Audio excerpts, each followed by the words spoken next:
Good. Okay. Sounds good. Morning, gentlemen. Ah, the band is back together. We can get started. Ready All to right. Let's kick this thing off. Good morning, everyone. The meeting is called to order. Mr. Trobman, has anyone signed up for public comment? Morning, Commissioners. No, we have no public comment this morning. All right, thank you so much. Good morning, Ms. Miller. Good morning, sir. How are we today?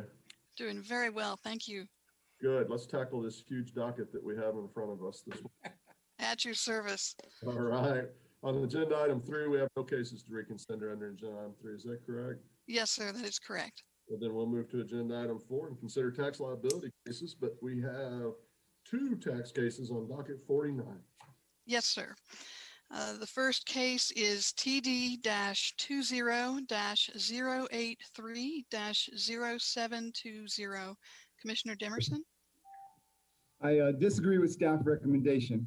Although the MR should be granted for the purposes of allowing the tax department to offer evidence regarding its tax issue, the tax department's arguments do not show that the commission's decision on docket 33 was incorrect. On the contrary, it was well-reasoned and properly showed that the employer's tax rate should be 0.31% for 2020.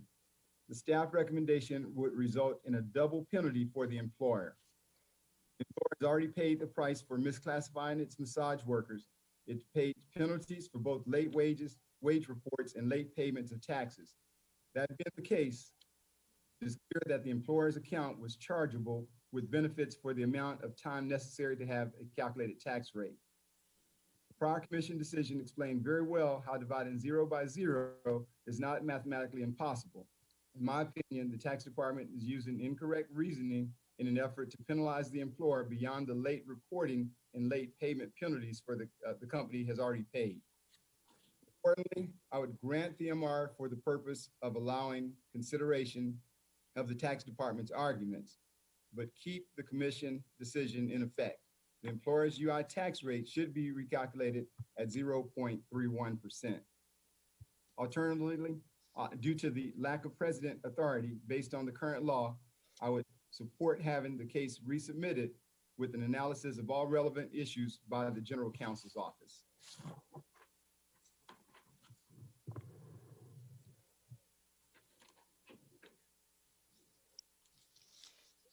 Commissioner Alvarez?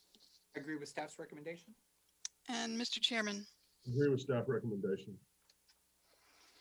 Chair, let me short form dissent. Yes, sir, I have that short form dissent. Thank you. The second case is TD-20-092-0620. Commissioner Demerson? I agree with staff recommendation. Commissioner Alvarez? I agree with staff's recommendation. And Mr. Chairman? Agree with staff recommendation. Thank you. Thank you. We have no fair housing cases under agenda item 5. That's correct, no cases. So we'll move to agenda item 6. We have 1 wage claim case pulled for additional consideration. Yes, sir. Yes, sir, on docket 49. And it is case number 19-060589-2. Commissioner Alvarez? The decision is not supportable. The claimant has good cause as her non-appearance was due to an illness. The claimant had worked for the employer for 6 summers, earning $1,100 per week. The employer has not provided any evidence that the claimant was informed her pay rate could be reduced for having less students or additional instructors. As the claimant was never informed of this policy, she should be paid accordance with the pay rate established over the prior 6 summers. The claimant was underpaid for 3 weeks in the amount of $550 per week for a total of $1,650. Alternatively, I would agree to a rehear in this case to ask the employers to provide evidence the claimant was made aware of their alternative pay rate. Modify the AT good cause $1,650 wages owed. The AT decision is supportable. I agree that the claimant has shown good cause for missing the first hearing. Concerning the wage issue, the evidence shows that the claimant was fully paid in accordance with the wage agreement in effect. During the 3-week period in question, the usual pay rate for teaching fitness classes was split between her and her coworker due to the low class enrollment. The pay she received was well over the minimum wage for the hours she worked. Accordingly, we should affirm the appeal tribunal decision. the claimant had good cause to miss the first hearing, entitled to additional wages. Affirm the WCAT claim established good cause for WCAT 1, wage claim dismissed, no wages owed. Short form dissent? Yes, sir, Commissioner Alvarez. And that was the only case, the only wage claim case pulled for additional discussion. I did distribute the wage claim short form dissent list just a few minutes ago. I'll move to accept staff recommendations on the remaining wage claim cases on docket 49. I second the motion except for those cases on which I am dissenting, as reflected on the wage claim short form dissent list for docket 49. And Sherry, the docket 49 list that we received was not accurate, is what I'm informed. So I need to look into that real quick. So let's look into that real quick if possible. All right. I'm gonna go ahead and go on mute, but I want to make sure I get the correct. Yes, sir.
All right, Mr. Chairman, let me make sure I'm on. So we actually received the docket for 48 versus 49.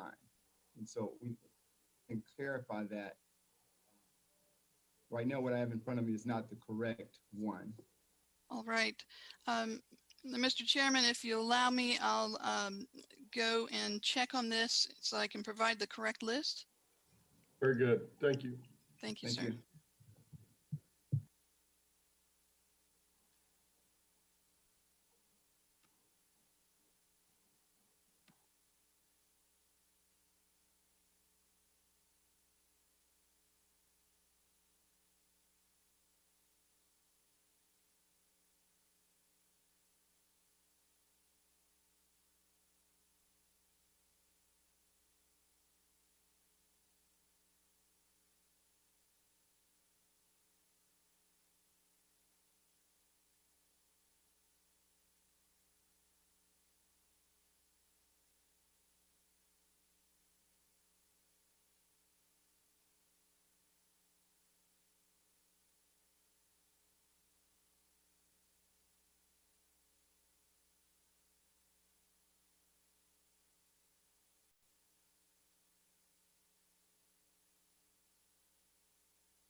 All right, Mr. Chairman, we now have the correct list, and so I'll let Sherry come back. We now have the correct list.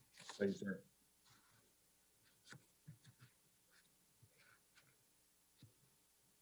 Now I'll go ahead and concur with the chairman's motion. Do we want to let allow Sherry to come back or proceed forward? Yeah, because if we make a motion and she doesn't hear it, did we actually make a motion? That's Okay, all right. ask her. We'll wait for Sherry then.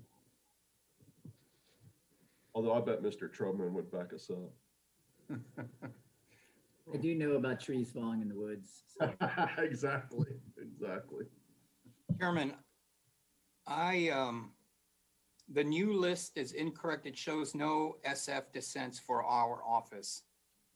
And I'm asking for a recess, if that's okay. Yes, you got it. Thank you, sir. Yes, sir.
Did we unravel the mystery?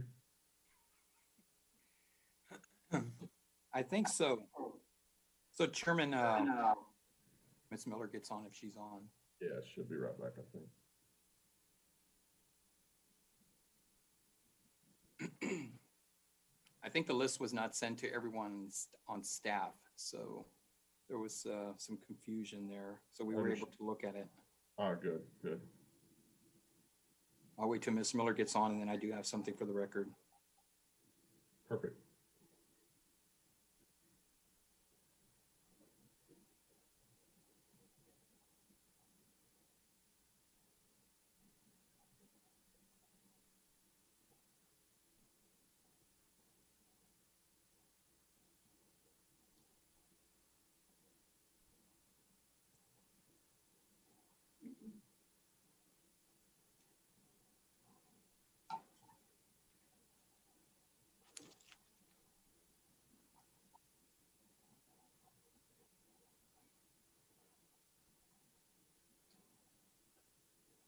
Good catch, Aaron.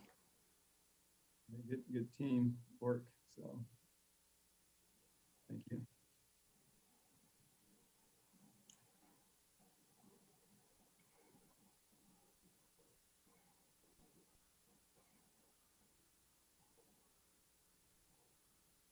We have some sharp attorneys on our team. So all of us. I would agree with that.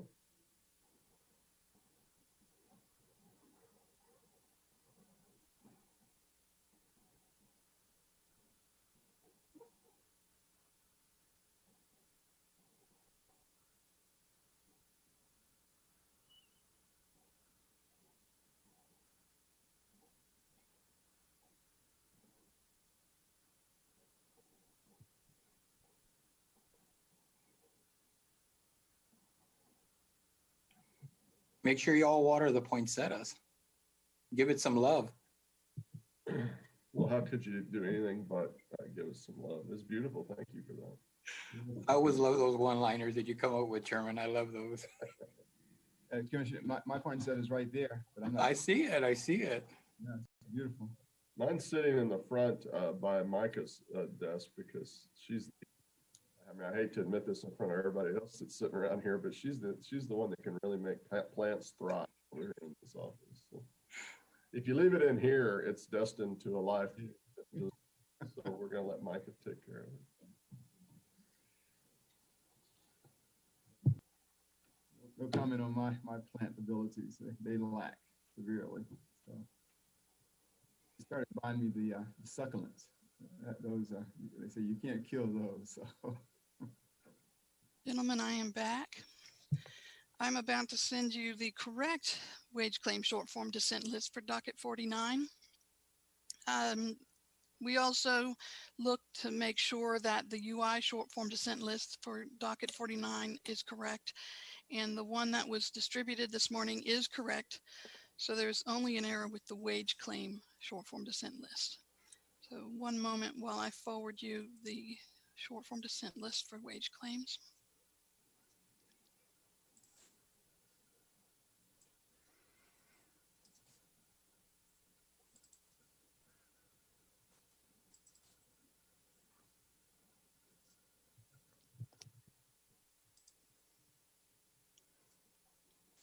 And my apologies, it was sent to me by email, and the automated security scanning is now scanning the document, and I won't be able to forward it to you until the scan completes.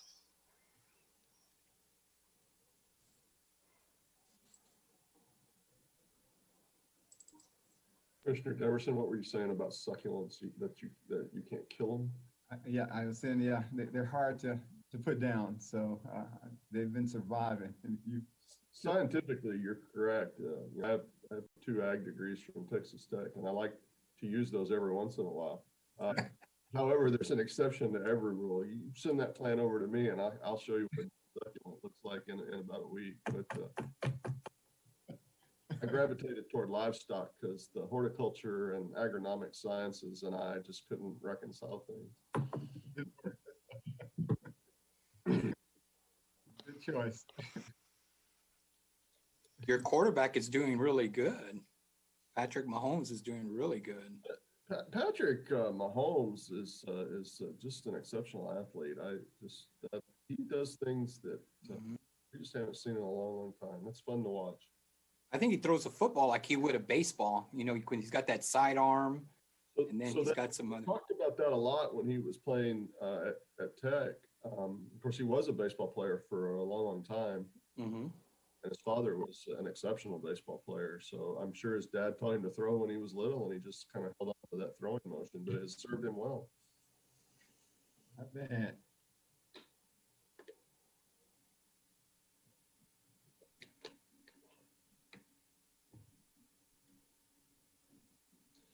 Plus, Kansas City, to be fair, they have assembled an amazing roster of receivers for him. to Oh throw. yeah. You know, that helps a lot when your target can do what some of those guys can do. Well, and they give him time too. I mean, they got a great offensive line. I mean, they're giving him a lot of time. It's the total package. I guess they cinched a playoff spot this week, so we'll see them in the playoffs. That'll be. Mhm. You guys see that catch by Tyreek Hill? I Oh, mean, man, yeah. the non-catch. The non-catch with the flip. Amazing. Another athlete. Gentlemen, you should have received my email.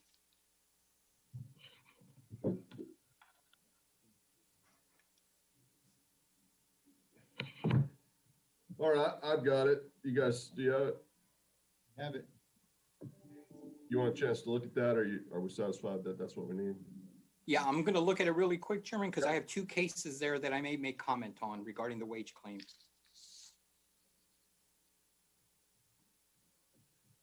And Sherry, mine looks fine. I'll just verify that number when we come back. And, Yes, sir. It's only one, and so I'll make sure that it's what we have here. But I'm looking at it right now, so. Thank you. My apologies. No, that's okay. We're good. Chairman, we're good to go.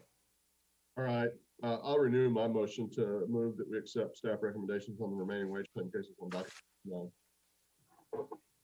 I second the motion except for those cases on which I'm dissenting, as reflected on the wage claim short form dissent list for docket 49. Good. And Sherry, we have 19059-835-7. Yes, Right. sir. That is that's what we have now on the new and corrected, updated list. Sounds good. So I concur with the chairman's motion, except for the case which I'm dissenting, as reflected in the wage claim short form dissent list for docket 49. The motion passes with the exceptions noted. Thank you. Thank you. Let's move to agenda item 7, consideration of unemployment insurance cases on docket 49. Please proceed when you're ready. Case number 2459856. Commissioner Alvarez. The claimant's motion for rehearing should be deemed timely. Although the commission decision in this case was mailed on May 15, 2020, the claimant did not receive it until 12 days later.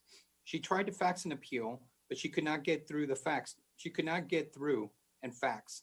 The claimant then mailed her appeal. Additionally, the claimant has indicated she did not receive all pages of the commission decision. Given the delay in the commission decision's arrival and the system's difficulties with the fax transmission, the claimant's motion for rehearing should be considered timely. Timely motion for rehearing and resubmit.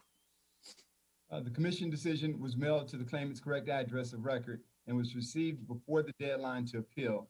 The claimant had several days to file an appeal and testified she was not sure why she missed the deadline. Thus, since the claimant failed to rebut the presumption of receipt and there is no good cause exception to the timeliness rules, her appeal is late, and we do not have jurisdiction to consider a motion. As such, the claimant's late motion for rehearing should be dismissed and the underlying commission decision left in full force and effect. Timely motion for rehearing, resubmit. Thank you. We will resubmit the case. Case number 2576012. Commissioner Alvarez. The decision should be reversed. The claimant has ADHD, which she disclosed to the employer when she was hired. The claimant began working from home due to the pandemic, which led to changes to the process. The workload also increased. The claimant's inability to work to the employer's satisfaction in the changed environment was not misconduct. Reverse the AT, no misconduct, void chargeback ruling. Employer is not party of interest. Sure, let me confirm. This is case number 2576012, correct? Yes, sir. Okay, and I think I pulled that case. I think they mentioned Commissioner Alvarez. Yes, sir. I'm seeing that this was an employer office pull. Um, uh, are you ready to state your vote? I'm ready to do as such. So, Yes, and sir. for the record, yes, pulled by Demerson. So, Yes, sir. key decision should be modified. The chargeback decision should be voided because the employer is a non-party of interest. As to the job separation, I agree that the claimant's inability to meet the employer's performance standards does not constitute misconduct. However, since the evidence shows that the claimant's poor performance was caused in part by her medically verifiable illness, we should modify the AT decision. No misconduct, MVI, void chargeback. Employer is a non-party of interest.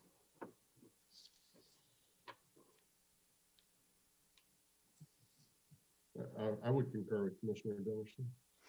Thank you. Short form dissent.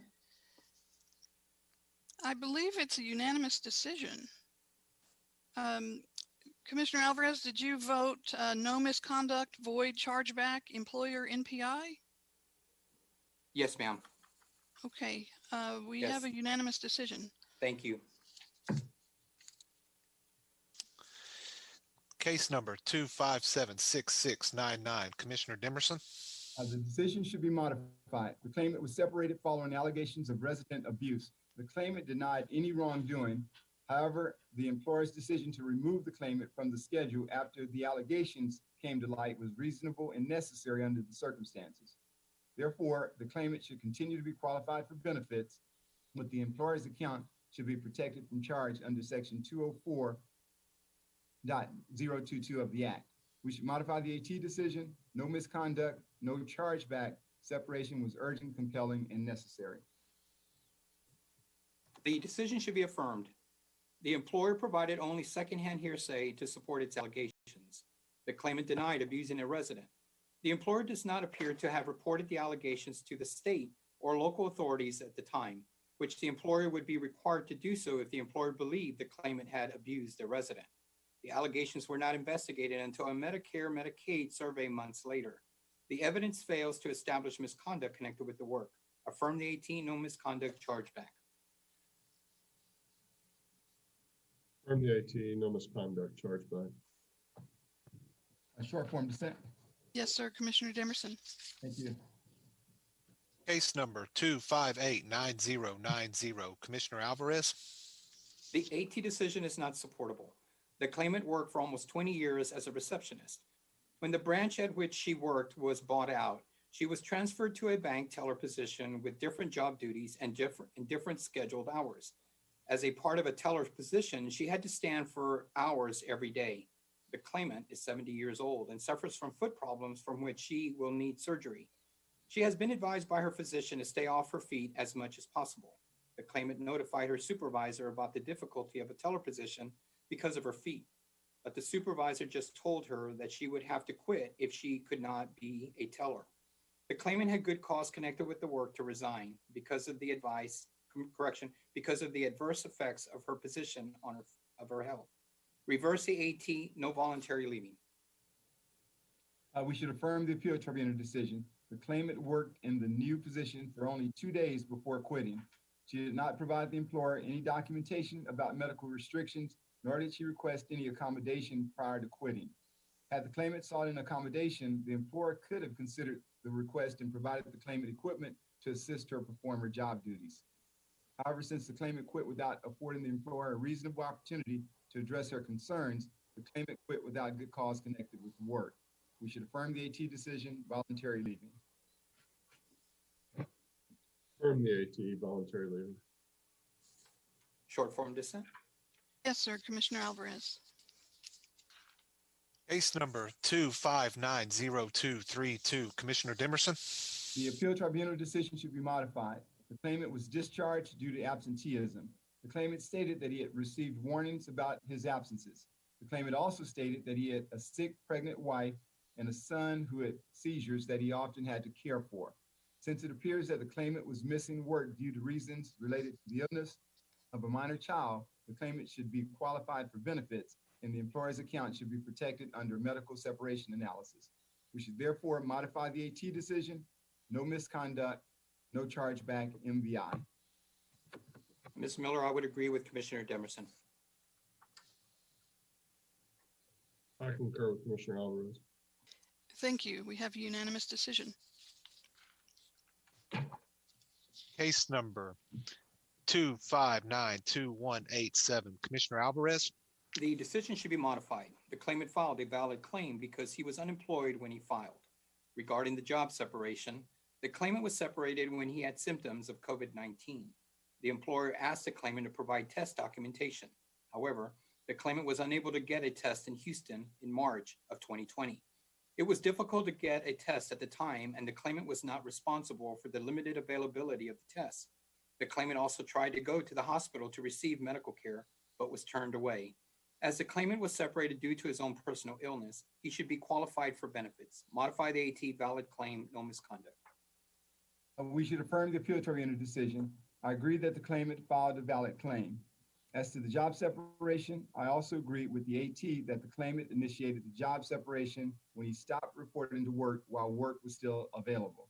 Because the claimant failed to provide medical documentation and did not return to work due to apprehension over COVID-19, the claimant did not establish good cause connected with the work for quitting.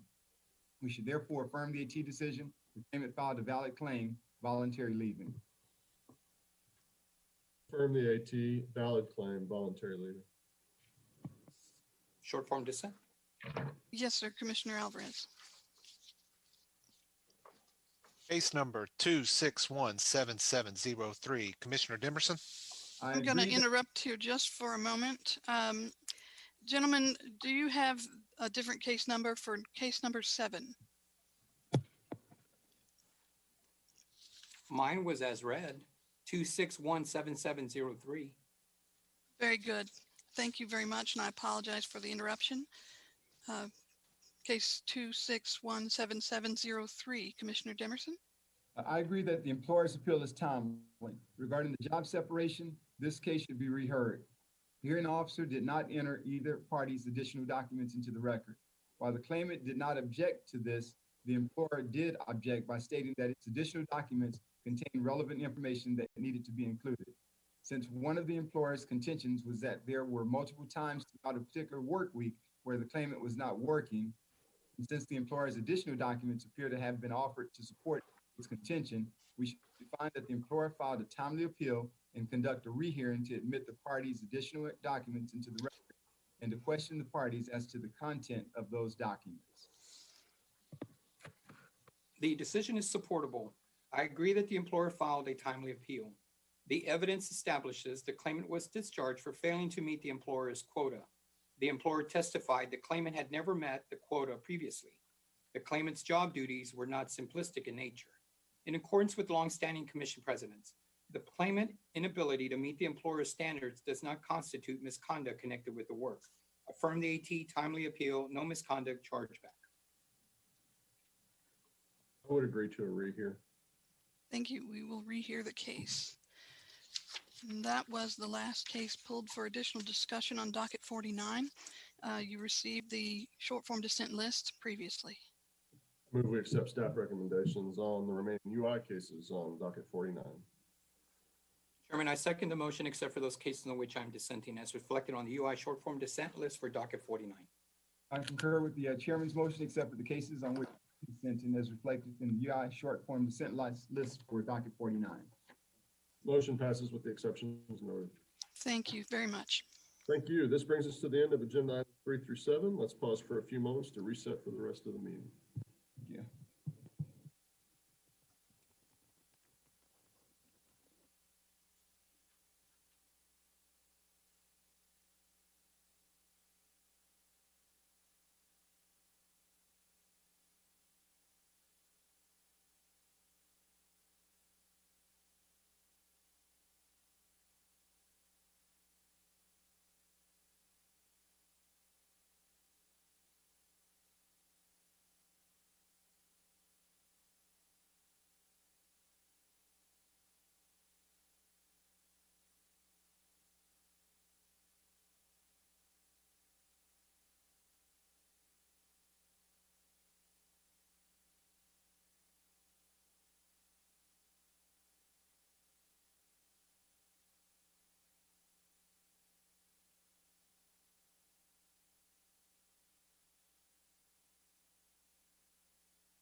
How you doing, Ed?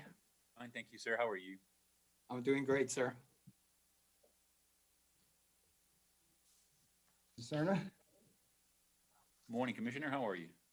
he's Ed Cerna of Texas, I see. So, Well, I use this in the for the NASWA and other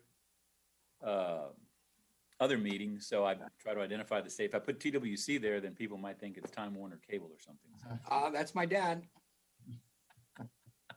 representing the great state of Texas, that's okay. That's right. That'd be kind of long, kind of. Great state of Texas. Texas Workforce Commission. All right, we're back. Let's pick up with agenda item 8, but staff has nothing to present for agenda item 8. Item 9, discussion, consideration, possible action on program parameters for jobs and education for Texans grants to public junior colleges, public technical institutes, public state colleges, and independent school districts.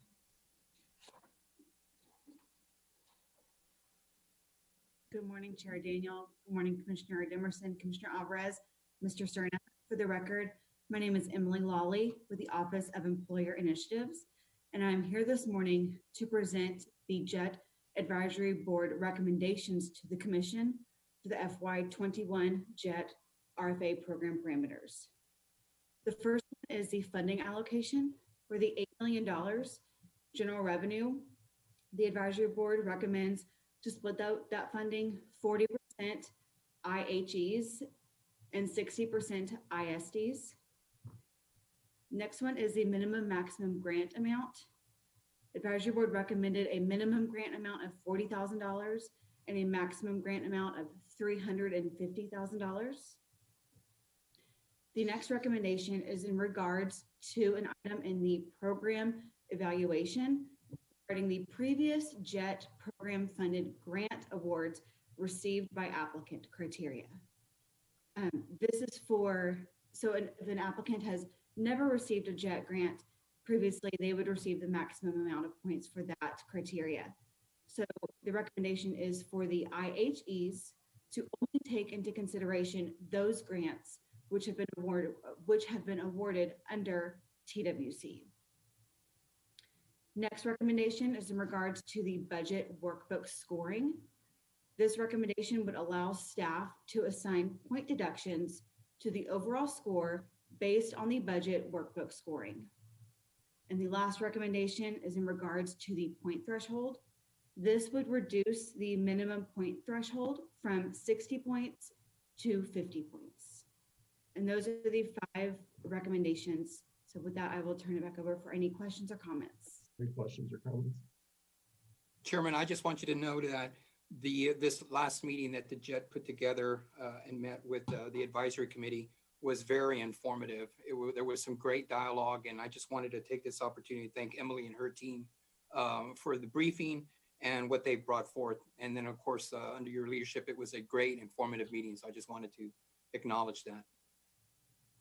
Thank you, Commissioner. Mr. Chairman, one real quick question. Emily, on the budget workbook scoring, so that's going to allow point deductions if the workbook scoring budget is not done correctly, or so. Is that the attempt there? Okay. Yes, wrong format not turned in, unallowable items, those sort of things. Yes. Okay. All right, good. I too would like to commend the staff on the work that you guys are doing in the advisory council as well. Thank them so much for the work that they're doing. And then one last comment, Mr. Chairman, I said Emily Lawley. I wasn't sure. I was looking for Claude Felter. So, but, no other comments though. We're good. Thank you. Do we have a motion on this item? Chairman, I move that we approve the FY21 JET RFA program parameters as recommended by the JET Advisory Committee. Second the motion. Been moved and seconded. We're unanimous. Thank you. Thank you. Item 10, staff's requested this be postponed to a future meeting. Item 11, discussion, consideration, and possible action regarding adoption of new 40 Texas Administrative Chapter 838. This is the Texas Industry Recognized Apprenticeship Program Grant Program. This was previously published for public comment on October 2nd in the Texas Register. Good morning, Chairman Daniel, Commissioner Alvarez, Commissioner Dimerson, and Mr. Cerna. For the record, Carrie Ballast, Workforce Development Division. House Bill 2784, enacted by the 86th Texas Legislature, amended Chapter 302 of the Texas Labor Code by adding Subchapter I, creating the Texas Industry Recognized Apprenticeship Programs, or IRAPS program, to address Texas's immediate industrial workforce needs resulting from the impact of hurricanes, other natural disasters, and overall workforce shortages. Proposed rules for Texas Administrative Code, new Chapter 838, were brought before the Commission on September 15th and posted in the October 2nd issue of the Texas Register for a 30-day comment period. TWC did not receive comments on the proposed rules. Therefore, the final rules include no changes. Staff seeks Commission action regarding the adoption of new 40 Texas Administrative Code Chapter 838, the IRAP grant program. Should the Commission adopt these rules, staff requests the ability to make minor non-substantive changes to the document in order to comply with publication requirements of the Texas Register and the Office of the Secretary of State. Thank you, and I'm available to answer any questions that you may have. Questions or comments? Chairman, I wanted to, at this time, acknowledge the great work Carrie and Desi and her team have brought forth to put this report together. It's been in the making since last session. 2784 was a bill authored by Dade Phelan. And so this is a great program. And so we're excited that all the work, again, that you all have put behind this. And we look forward to seeing the success of this program. No questions or comments here. Another tool for employers to use if they so choose to do so. Do we have a motion? I move that we adopt the new Chapter 838 rules related to Texas Industry Recognized Apprenticeship Programs grant program as previously published in the Texas Register. Second the motion. It's been moved and seconded. We're unanimous. Thank you. This will bring us to item 12, discussion, consider possible action regarding the appointment of a chairperson for the Advisory Committee for Purchasing from People with Disabilities Program. Good morning, Commissioners. Mr. Cerna. For the record, I'm Mike Hooks of the VR Division. Today, I have for your consideration and possible action appointment of a chairperson for the Advisory Committee for the Purchasing from People with Disabilities Program. Section 122 of the Texas Human Resources Code authorizes TWC's commission to form an advisory committee to help the commission to establish program performance goals and criteria for certifying community rehab programs. That advisory committee consists of 13 people, 4 of those representing community rehab programs, 4 representing advocacy organizations for individuals with disabilities, 4 individuals with disabilities, 2 of whom are employed by CRP in the program, and then the executive director or their delegate from HHSC. Section 122.0057 requires the commission appoint a committee chairperson from among the members of the committee. The role of the chairperson is vacant. Staff invites current PPD members to submit their interest. Staff gathers information about them, considers additional factors such as opportunities for each of the groups represented to serve, experience of each interested individual. Following designation of the current immediate past advisory committee chair, staff surveyed the committee members, and 3 expressed interest in the position. The 2 of those were individuals representing community rehab programs, and 1 of them was representing advocacy organizations. Direction on the commission appointment of Linda Logan, the senior policy analyst with the Texas Council on Developmental Disabilities, is chairperson for the PPD Advisory Committee. Ms. Logan represents advocacy organizations on the committee. Staff seeks direction on the appointment of Ms. Logan to the office of chairperson for a period beginning January 1, 2021 and ending December 4, 2021. That's all I have today. I'm open to any questions you may have. Comments or questions? Nothing here, Chairman. And none here. Do we have a motion? I move that we appoint Linda Logan to serve as chairperson of the PPD Advisory Committee beginning January 1st, 2021 through December 4th, 2021, the end of her second term on the committee as discussed by staff. Good. Second motion. It's been moved and seconded. We're unanimous.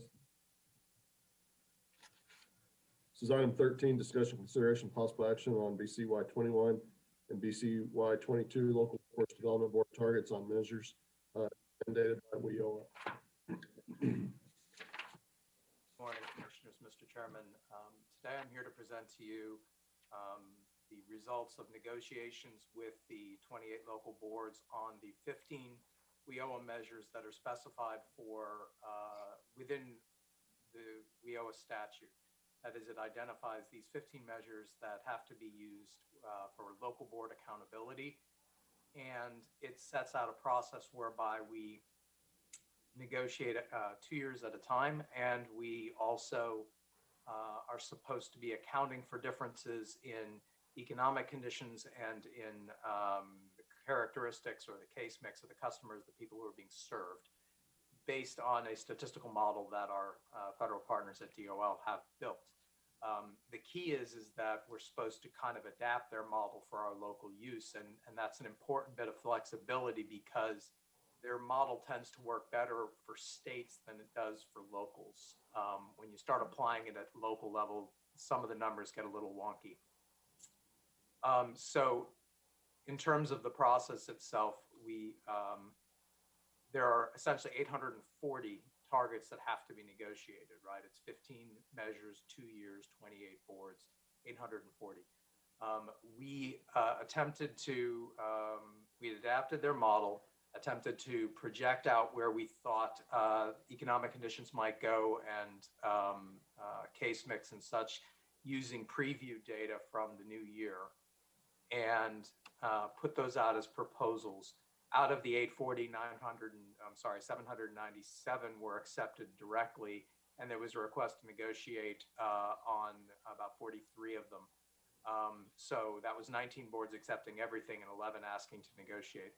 We went through that process, sought their feedback, made a couple of adjustments in where we were thinking the model should work, and ultimately reached the agreement on this. Now, there's one thing that I want to kind of emphasize in this process is that WIOA is a little unusual in that even though we do this upfront negotiation, the reality is that the final quote unquote target is not going to be based on these estimates of who was served or estimates of what's going to happen in the economy. It's going to be based on the results. So in the end of the year, we update use of these models and we basically reapply them, and that can cause targets to go up or down. So we're asking for initial approval at this time with the understanding that there's a year-end adjustment that occurs. And there's one other thing I needed to point out, which is that at the bottom of the paper or at the bottom of the narrative part where I talk about the commission request, I had put a typographical mistake in there and had it referencing BCY 20 and 21 instead of 21 and 22. So if you accept staff recommendations regarding the negotiations and the targets themselves listed on pages 4 through 6, I'd ask that the motion be for BCY 21 and 22 and not 20 and 21 as I wrote originally. And I'm happy to answer any questions you may have about the process or the requirements or the targets. Comments or questions? None here, Chairman. And Chairman, I just, Adam, continue to appreciate the briefings when we're doing staff briefings. Always happy to. All right, do we have a motion? I move that we accept the BCY 21 and BCY 22 targets for the WIOA statutorily prescribed performance measures negotiated with the 28 local workforce development boards as discussed. Second the motion. Been moved and seconded. We're unanimous. Thank you very much. All right. On item 14, staff has nothing to present. Do we have anything on item 15? That the COVID update? Yes, sir. Yes, sir. We have two updates, one from Clay Cole and then Courtney Arbor. Great. Good morning, Chairman Daniel, Commissioner Alvarez, Commissioner Demerson, Mr. Cerna. For the record, Clay Cole, Unemployment Insurance Division. Here to give you an update on the latest in unemployment insurance. To date, during the COVID-19 period, we've processed over 6.2 million claims and paid out over 36 billion in unemployment benefits, which covers all the various program types from regular UI to pandemic unemployment assistance to pandemic emergency unemployment compensation, shared work, etc. Additionally, staff have closed over 7.9 million assignments and handled over 8.8 million calls. And last week alone, we handled over 340,000 incoming calls, which is the most we've handled in 1 week to date by far. And we expected it in some ways because of the work search reinstatement and the ongoing eligibility requirements, but also it just shows the great capacity increases we made that enabled us to really increase our incoming call volume. So we're continuing to monitor those situations and work on ways strategically so we can identify some of these and prevent some of those incoming calls. But we're going to continue to also increase capacity. Overall, TWC serviced approximately 2.86 million unique claimants. And today we estimate there's about 1.38 million unique claimants that are actively receiving unemployment benefits.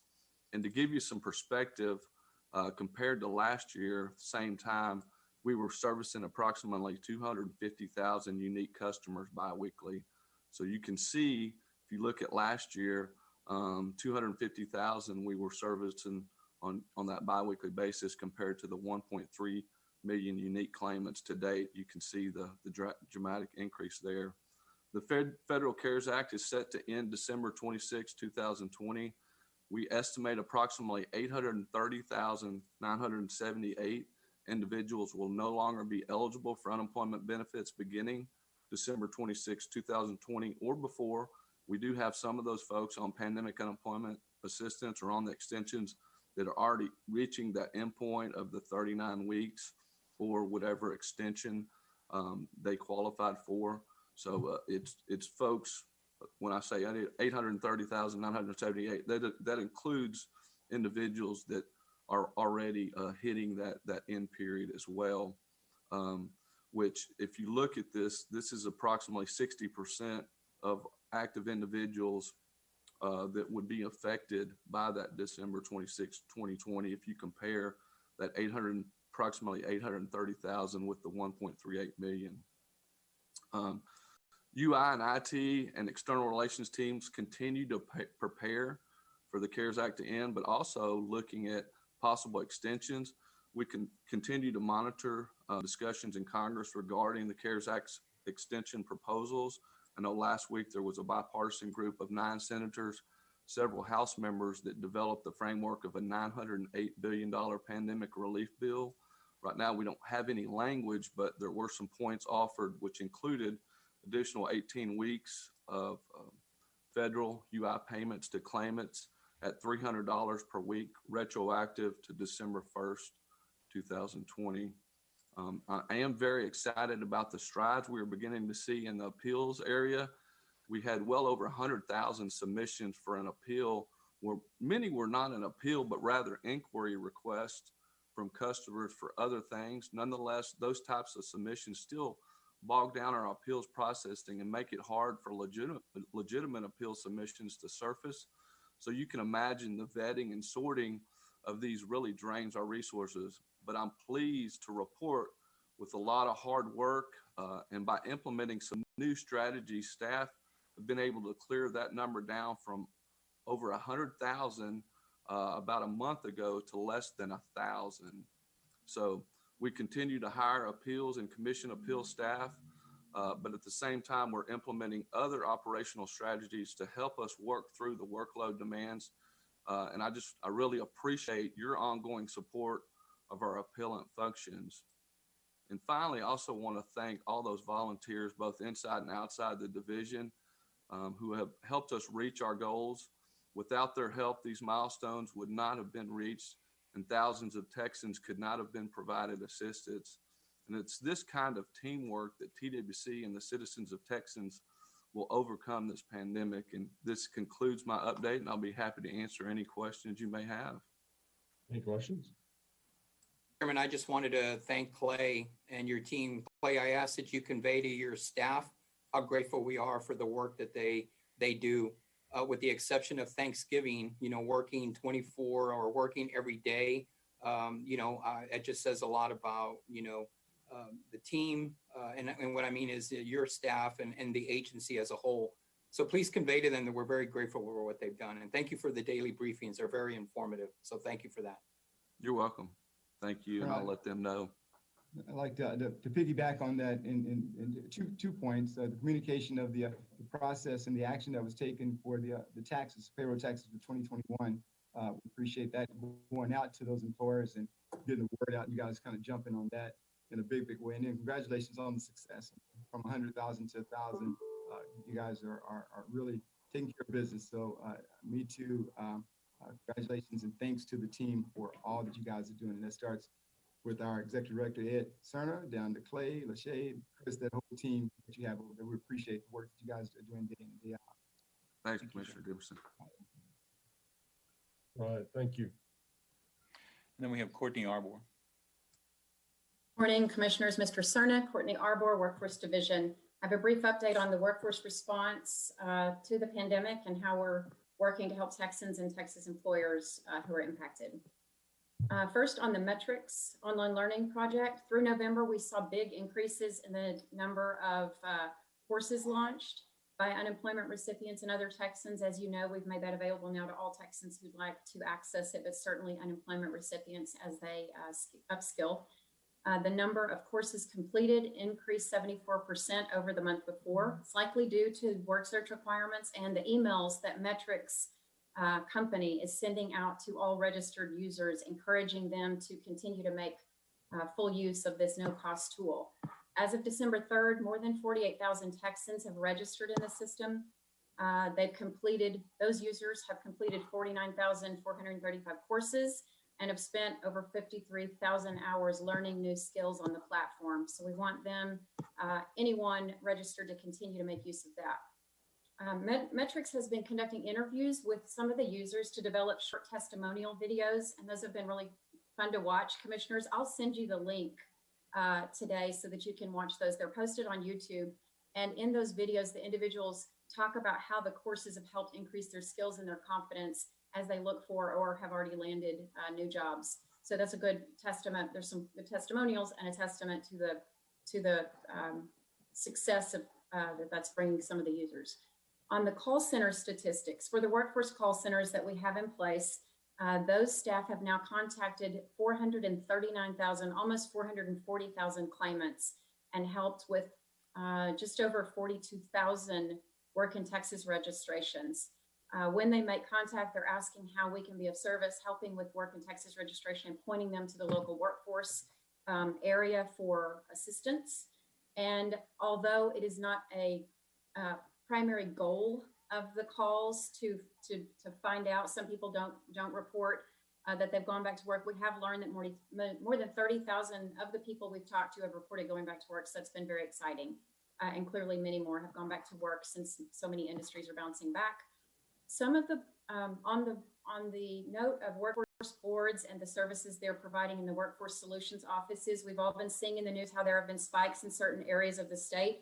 So we have more than 180 workforce solutions offices in the state, all continue to provide services, but some have had to scale back their in-person services. So we've been encouraging the public and the boards through their social media to make sure that the public is aware of how to reach them. All offices are open, but some have had to scale back in person. Services continue to be provided via webinar, virtual workshops, virtual case management, appointments, etc. I wanted to quickly highlight something that the Borderplex board is offering, and many other boards are doing something similar, but this was in direct response to COVID. They have a ready to work series that they developed very quickly in response to COVID based on what they were hearing from job seekers and employers. And what they do is offer workshops virtually to help people get comfortable with the idea of virtual interviews and working from home, to know the tools they need and how to navigate that. And so I wanted to compliment Borderplex board and many of the other boards who have made that information available on their websites through social media, so people are getting more accustomed to this new interview process and what they need to be aware of. Last, on the employer front, TWC Workforce Division and others continue to provide grants to support employers in their COVID response. Office of Employer Initiatives, Unemployment Insurance, Workforce Labor Market Division here at TWC, and many others, childcare, VR, continue to work together to understand the changes in supply demand in the state so that we know which industries are bouncing back, which ones are having a slower bounce back to best support them with grants and information. Workforce Solutions offices continue to have many, many virtual hiring events. They're posting those on social media on their websites. And they continue to provide services in one way or another, whether in person or virtual. So I'm happy to answer any questions you have about the efforts of the boards or TWC Workforce, but that would conclude my update. Thank you. Are there any questions or comments? Courtney, thank you for the very informative presentation you just made. I'd like to take this opportunity to thank the boards for being so creative. I know you referenced Borderplex, but you've been working closely with all the boards and working with the Office of Employer Initiatives on how we can get money out there. I just want to commend you all for what you're doing. And I just want to take this opportunity to thank the boards for being so creative, especially during this time. These are challenging times, but I'm glad to see that everybody's being creative, thinking outside the box. And so I thought it warranted some recognition. So thank you for the work that you continue to do with the boards. Okay. Chairman, Courtney, again, thank you and the team as well. And thanks to those boards that are out there that are sharing information with me from time to time. I know Lori and Dallas had just a huge initiative, one of the only Texas boards with the federal initiative that was out there. And the work that the boards continue to do is just pretty phenomenal, especially in these times. And it takes the team. And so we appreciate you guys doing what you're doing. The boots on the ground at the local level. And what they're doing day in and day out to make a difference does make a difference in our state. Thank you. All right. Thank you very much. All right. That's it on agenda item 15. Yes, sir. To present on agenda item 16. I believe we do have a legislative report today. Good morning, Chairman Daniel, Commissioner Alvarez, Commissioner Dimerson, and Mr. Cerna. For the record, Tom McCarty, External Relations. As you're aware, federal government funding is set to expire this Friday, December the 11th. Congress is continuing to work on an omnibus funding bill that will continue federal funding through the end of the fiscal year. It is likely that the spending bill will be wrapped up with a COVID stimulus bill as well. On Monday, the House Majority Leadership released a statement that the U.S. House will vote tomorrow on a one-week short-term continuing resolution to give more time to negotiate the larger omnibus spending bill as well as the COVID-19 stimulus package.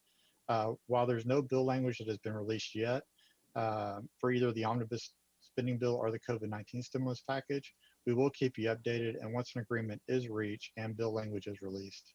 That concludes my remarks, and I'm happy to answer any questions you may have. Any questions or comments? None here. Thank you, Tom. Thank you. And thanks, Tom. Thank you very much. Mr. Cerna?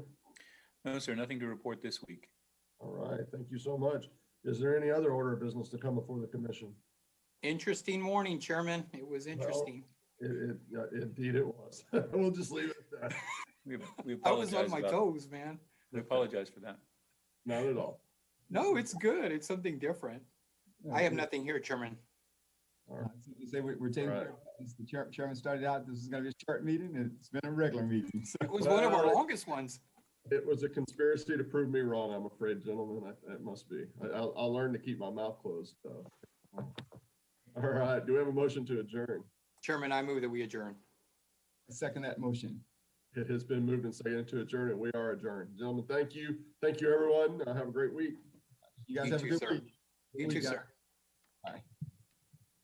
Cowboys play tonight, I think.